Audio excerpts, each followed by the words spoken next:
বসাইছি, তুমি যে কান্না করতেছো, পড়ালেখা না করলে তোমার শ্বশুর বাড়ি ফাটাই দিব। যাবা? এখনই শ্বশুর বাড়ি ফাটাই দিতাম, বিয়ে দিয়ে দিব কিন্তু এখনই দিয়ে দিতাম। হ্যালো বন্ধুরা, কেমন আছেন সবাই? আবারও চলে এলাম আপনাদের হাসাতে।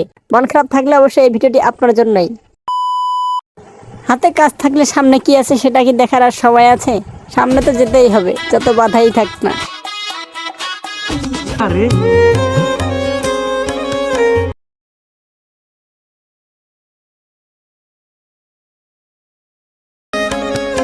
মেয়া মানুষ হলো দুনিয়ার ভেজাল্লা, সেই জন্য বিবাহ করি না।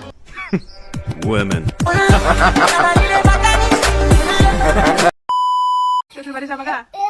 হ্যাঁ, শ্বশুর বাড়িতে কি করবা? একলা বসে বসে থাকবা?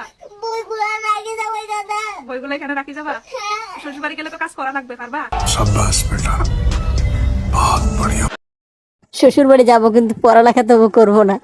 ভাই রে ভাই, বোঝেন বর্তমান জেনারেশনের অবস্থা, কোথায় বসবাস করছি আমরা। এই বয়সে নাকি পড়ালেখা ভালো লাগে না, শ্বশুর বাড়ি যাবে। হায় হায়, করা লাগবে, পারবা? পারবা না? তাহলে তো ওরাও ওখান থেকে ওখানেও থাকতে দিবে না, তাহলে কি করবা? একটা লাঠি নিজে কারো মারবা? दीदी वाह दीदी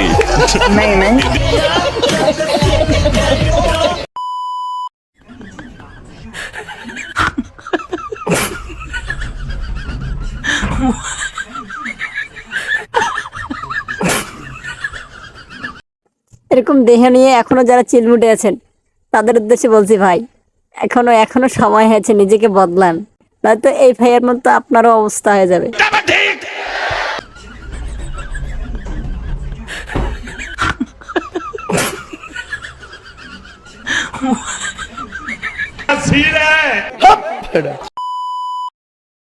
ট্যালেন্টফুল বন্ধুকে যখন শয়তান একটু লাড়া দেয়, লে অবস্থা।